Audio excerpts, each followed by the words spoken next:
बच्चों ये ऑप्टिक्स के दो मेजर सेक्शन होते हैं, पहला होता है ज्योमेट्रिकल ऑप्टिक्स और दूसरा होता है फिजिकल ऑप्टिक्स। ज्योमेट्रिकल ऑप्टिक्स और दूसरा जो होता है वो फिजिकल ऑप्टिक्स होता है, फिजिकल ऑप्टिक्स। ज्योमेट्रिकल ऑप्टिक्स का ही एक नाम होता है जिसे हम रे ऑप्टिक्स के नाम से जानते हैं, और यही आपका चैप्टर है। रे ऑप्टिक्स जो चैप्टर है उसी को हम ज्योमेट्रिकल ऑप्टिक्स कहते हैं। और जो फिजिकल ऑप्टिक्स होता है ना, उसके अंदर हम दो चीज़ें स्टडी करते हैं, पहला एक वेव ऑप्टिक्स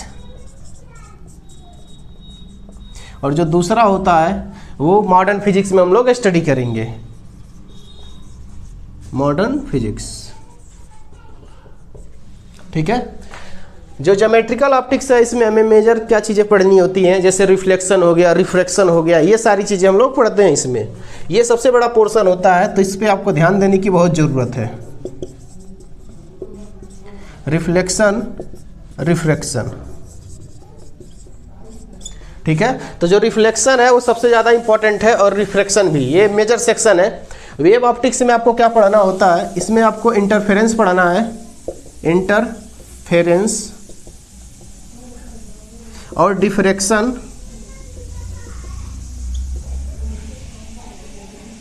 एंड पोलराइजेशन। ठीक है। तो ज्योमेट्रिकल ऑप्टिक्स का इनाम रे ऑप्टिक्स है, उसमें आपको रिफ्लेक्शन पढ़ना है और रिफ्रैक्शन पढ़ना है। फिजिकल ऑप्टिक्स में दो चीज़ें, वेव ऑप्टिक्स में हम लोग पढ़ते हैं और मॉडर्न फिजिक्स में कुछ पढ़ते हैं। वेव ऑप्टिक्स में इंटरफेरेंस, डिफ्रैक्शन और पोलराइजेशन होता है। ठीक है। अब चलिए अब शुरू करते हैं। ज्योमेट्रिकल ऑप्टिक्स से पहला होगा जो आपका चैप्टर का नाम है रे ऑप्टिक्स, और उसमें सबसे पहला हम लोग स्टडी करेंगे रिफ्लेक्शन के बारे में। रिफ्लेक्शन क्या होता है, इसके रूल्स क्या होते हैं, इस पे सवाल कैसे बनते हैं, सब कुछ एक एक करके हम लोग सीखेंगे।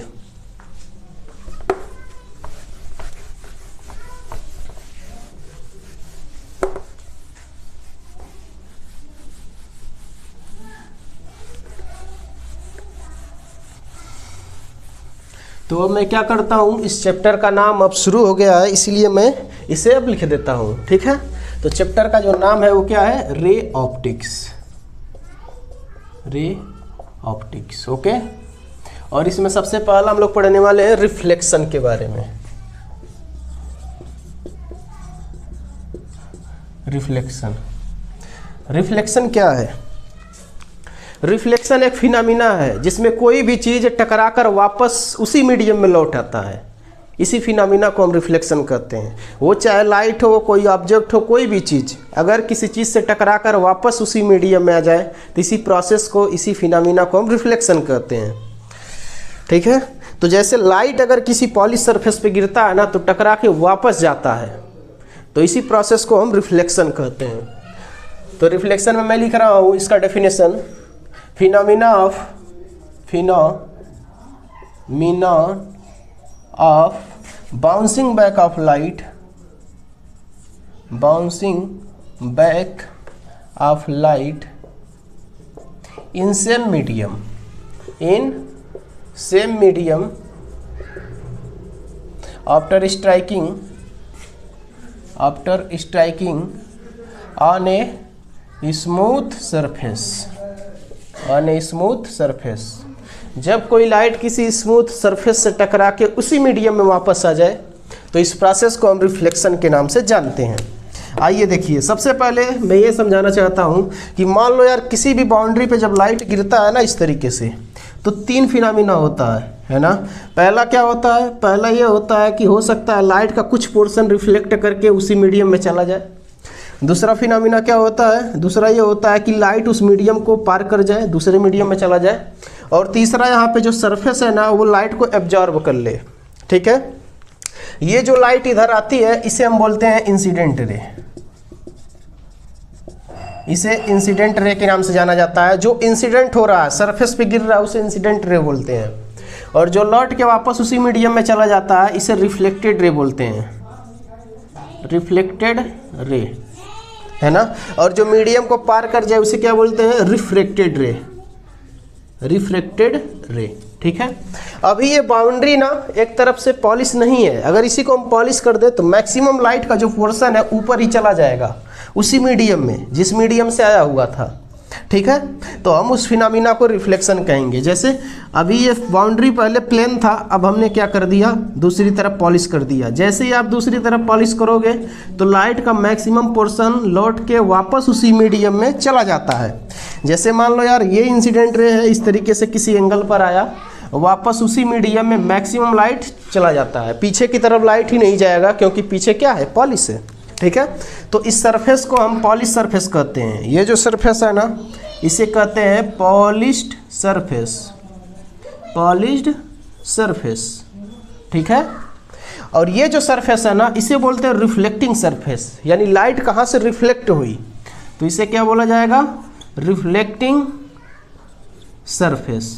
लाइट जहाँ से रिफ्लेक्ट हुआ वो रिफ्लेक्टिंग सरफेस हो गया, और सरफेस के पीछे तरफ पॉलिश सरफेस कहते हैं।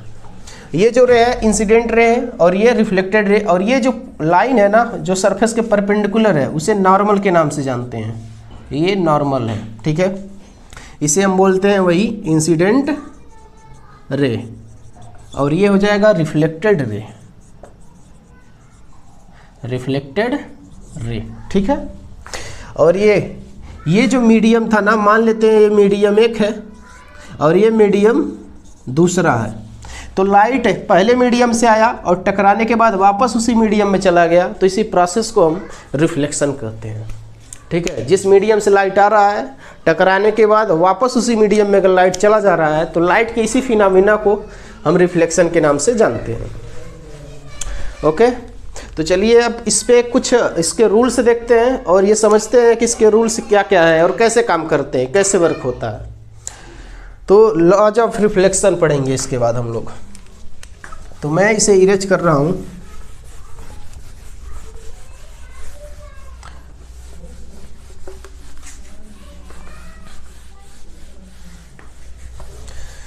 तो सबसे पहले अब हम लोग पढ़ेंगे लॉज ऑफ रिफ्लेक्शन, रिफ्लेक्शन के नियम।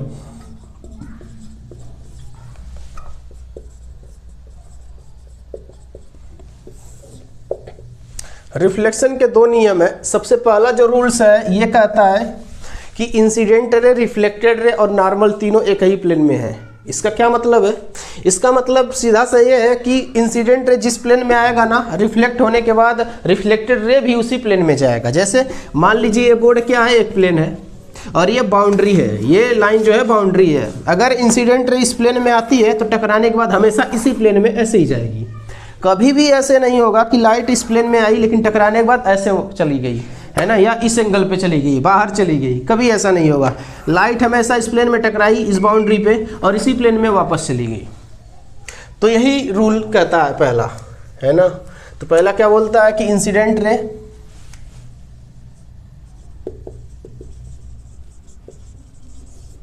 Reflected ray and normal all lies in the same plane।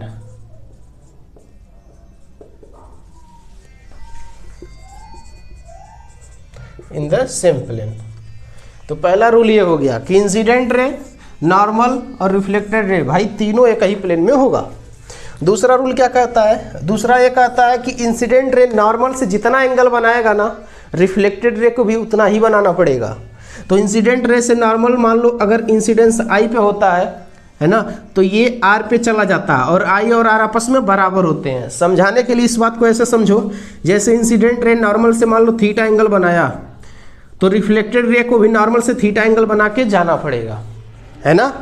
लेकिन हम इसे रिप्रेजेंट करने के लिए बोल देते हैं ये वाला एंगल इंसिडेंट के साथ आई है और रिफ्लेक्टेड के साथ क्या है, आर है, और आई और आर क्या होते हैं, बराबर होते हैं। एंगल आई और एंगल आर क्या होगा, बराबर होगा।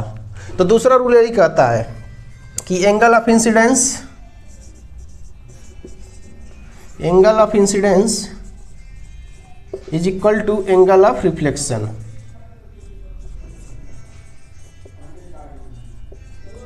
ठीक है, तो आप इस तरीके से इसे रिप्रेजेंट कर सकते हैं, angle I equal to angle R, है ना।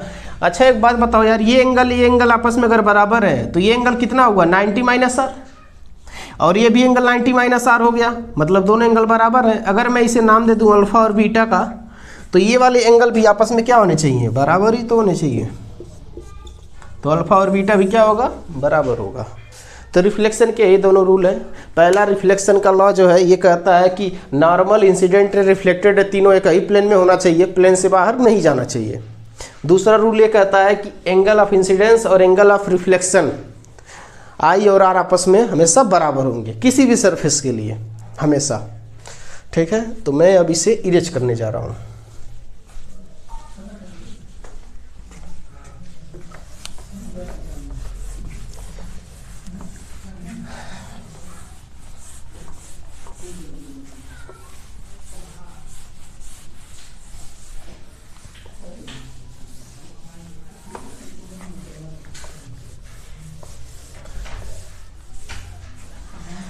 ये जो लॉज ऑफ रिफ्लेक्शन मैंने बताया उस आधार पर कुछ सवाल करते हैं छोटे छोटे, ताकि आपके सारे कॉन्सेप्ट क्लियर हो जाए।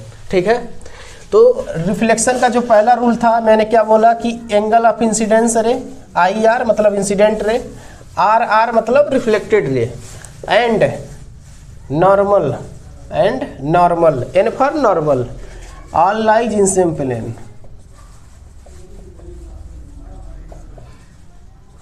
दूसरा रूल हमने क्या बताया आपको कि angle of incidence I equal to angle of reflection R के बराबर होता है। ठीक है, इसी आधार पर कुछ सवाल करते हैं। जैसे मान लीजिए क्वेश्चन नंबर 1 ये है, ये आपका एक सरफेस है जो पॉलिश कर दिया गया है, मतलब मिरर है, और ये नॉर्मल रहा।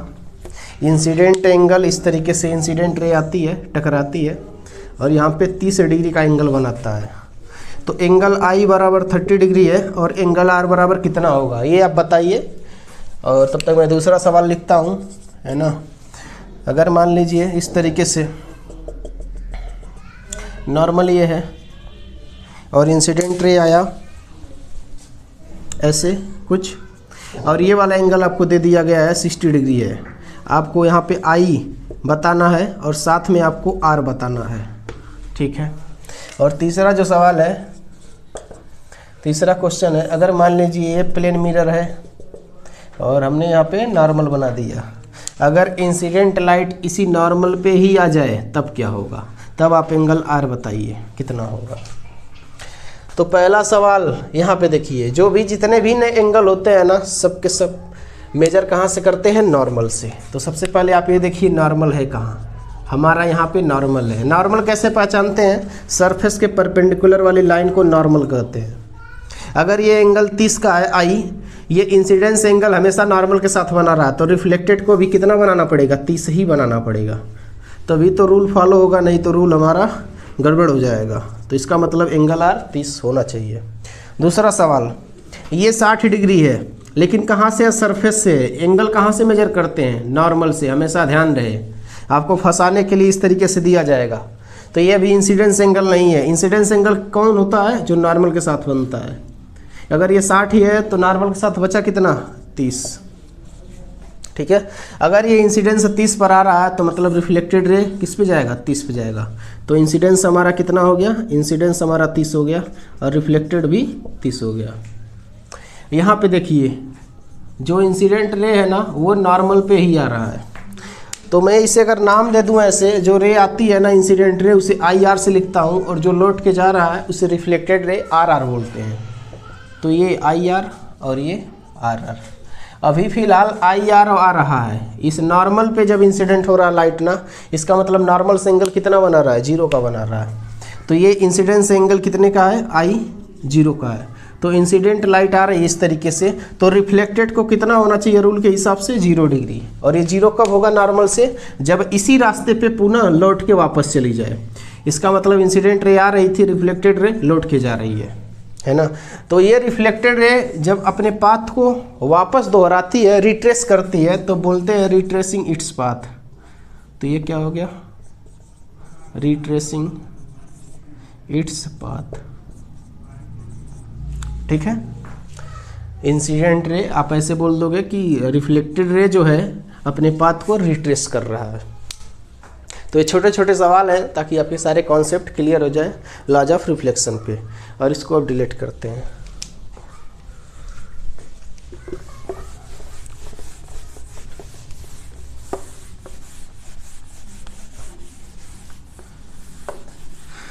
कुछ सवाल बहुत अच्छे आते हैं, और जब आपको दो मिरर के बीच में इंक्लिनेशन रखा जाता है, फिर इंसिडेंट रे डालने के बाद आपसे रिफ्लेक्टेड रे के बीच का एंगल पूछा जाता है।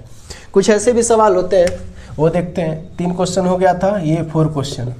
चौथा क्वेश्चन ये बोलता है, मान लीजिए इस तरीके से आपके पास एक प्लेन, 2 प्लेन मिरर है और दोनों को इंक्लाइन करके रखा गया है, और बोल दिया गया है कि इनके बीच का एंगल है मान लीजिए 30 डिग्री, है ना।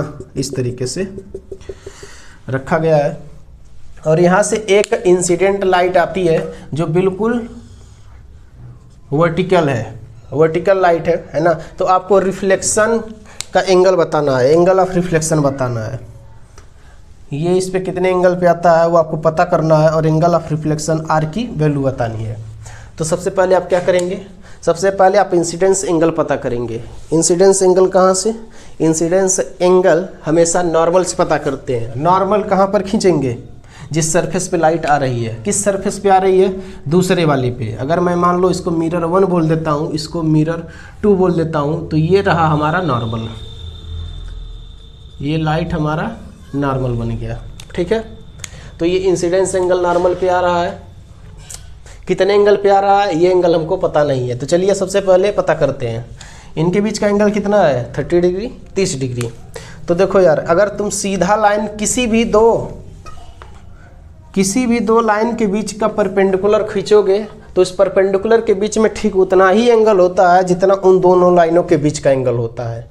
तो ये जो लाइन है इस पहले वाले पे परपेंडिकुलर है, मैं एक लाइन और खींच दूँ इस तरीके से, तो ये नॉर्मल ही तो बन गया हमारा। ये दूसरे लाइन पे परपेंडिकुलर है, तो जो एंगल उन दोनों लाइनों के बीच का होता है वही उनके परपेंडिकुलर वाले के बीच में होता है। अगर ये 30 है तो ये भी 30 होगा, ठीक है। अगर ये 30 बन रहा है इंसिडेंट रे, है ना, तो हमारा रिफ्लेक्ट होना चाहिए किस पे, 30 पे। इसका मतलब एंगल ऑफ रिफ्लेक्शन कितने का बन गया, 30 डिग्री, ठीक है। आइए एक दूसरा सवाल करते हैं।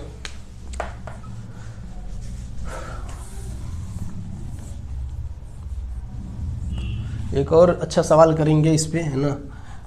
उस सवाल को मैं लिख रहा हूँ। जैसे मान लीजिए हमारे पास मिरर है, और दोनों मिरर को मैंने इस तरीके से इंक्लाइन करके रखा हुआ है, ठीक है। इनके बीच का एंगल थीटा है।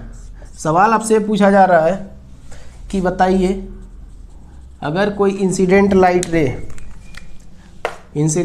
रे हॉरिजॉन्टल से 10 डिग्री बनाते हुए आता है, तो इस मिरर के बीच में कितना एंगल होना चाहिए ताकि ये इंसिडेंट रे रिफ्लेक्ट होने के बाद जो रिफ्लेक्टेड रे है वो वर्टिकल हो जाएगा। सवाल फिर से सुनिए। पूछा है सवाल में कि इंसिडेंट रे अगर हॉरिजॉन्टल से 10 डिग्री बनाते हुए इस मिरर से स्ट्राइक होता है, तो इन मिरर के बीच में कितना एंगल होना चाहिए ताकि रिफ्लेक्टेड रे वर्टिकल बन जाए, है ना। तो रिफ्लेक्टेड रे मैं लिख भी देता हूँ, reflected ray become vertical after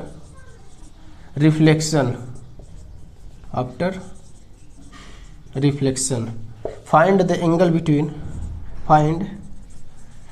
between mirror, it means theta. आपको थीटा बताना है, ठीक है। तो ये अच्छा सवाल है, बहुत फेमस सवाल है, ये आपको आना ही चाहिए। तो इस सवाल को लगाने के बहुत सारे तरीके हैं, एक आसान तरीका मैं बताता हूँ उसमें से आपको। सबसे पहले आप क्या करेंगे, जिस भी सरफेस पे इंसिडेंट रे आता है ना, सबसे पहले आप वहाँ पे नॉर्मल बनाने की कोशिश करो। तो हम सबसे पहले यहाँ पे एक नॉर्मल बना देते हैं, और ये हमारा नॉर्मल है, ठीक है। नॉर्मल बन गया, अच्छी बात है। अब देखते हैं यार, अब सुनो, अगर ये थीटा है ना, तो मुझे पता है यार ये एंगल थीटा होना चाहिए, इसमें कोई दिक्कत की बात नहीं है, क्योंकि दो लाइनों के बीच का जो एंगल होता है ना, उनके परपेंडिकुलर के बीच का भी वही एंगल होता है, ठीक है। ये थीटा है। हम जानते हैं एंगल ऑफ इंसिडेंस ये होता है, एंगल ऑफ इंसिडेंस आई होता है, और ये एंगल ऑफ रिफ्लेक्शन आर होता है। आई और आर आपस में क्या होने चाहिए, बराबर होने चाहिए, ठीक है। आई और आर आपस में बराबर होगा। तो हम निकालते हैं किस तरीके से, इसको देखो।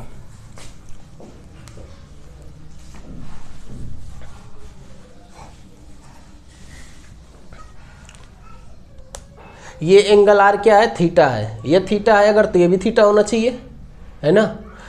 ये पूरा थीटा होना चाहिए, और ये अगर थीटा होगा तो ये ये वाला एंगल कितना होगा 90 माइनस थीटा होगा, है ना। तो मैं आई को लिख सकता हूँ थीटा माइनस 10, थीटा माइनस 10, है ना। तो आप ऐसे लिख सकते हो इस एंगल को आई प्लस आर बराबर ये टोटल एंगल कितने का होगा, आई प्लस आर कितने का होगा। आप देखो ना ये पूरा एंगल कितने का है भाई, ये वाला एंगल आप देखेंगे ये वाला यहाँ से यहाँ तक ये 90 का है ना। तो 90 डिग्री प्लस ये कितना 10 डिग्री, ठीक है, ये 10 डिग्री हो गया। अब यहाँ से आप आई और आर को जोड़िए, आर क्या है थीटा है, अगर आर क्या है थीटा है और अगर ये आर थीटा है तो आई को भी थीटा होना पड़ेगा। इसका मतलब आई अगर थीटा तो आर भी कितना थीटा, और 90 और 10 कितना हो गया भाई 100 हो गया। और इसको हम क्या लिखेंगे 2 थीटा, 2 थीटा बराबर 100, है ना। तो थीटा बराबर कितना आ जाएगा 50 डिग्री, तो थीटा कितना आ गया 50 डिग्री, ठीक है। ये बहुत ही फेमस सवाल है, इस सवाल को आपको लगाना चाहिए और समझना चाहिए, बहुत अच्छा सवाल है। चलिए अब नेक्स्ट कॉन्सेप्ट अगले क्लास में शुरू करेंगे और अगले क्लास से हम लोग प्लेन मिरर के बारे में स्टडी करेंगे। आज ये इंट्रोडक्शन वीडियो था, इसमें हमने आपको ये बताया कि ऑप्टिक्स क्या होता है और लाइट क्या होता है, और उसके बाद ऑप्टिक्स के कितने क्लासिफिकेशन है, और हमने कुछ सवाल किए लॉज ऑफ रिफ्लेक्शन पे। अब नेक्स्ट सवाल और नेक्स्ट कॉन्सेप्ट अगले वीडियो में। Okay, thank you.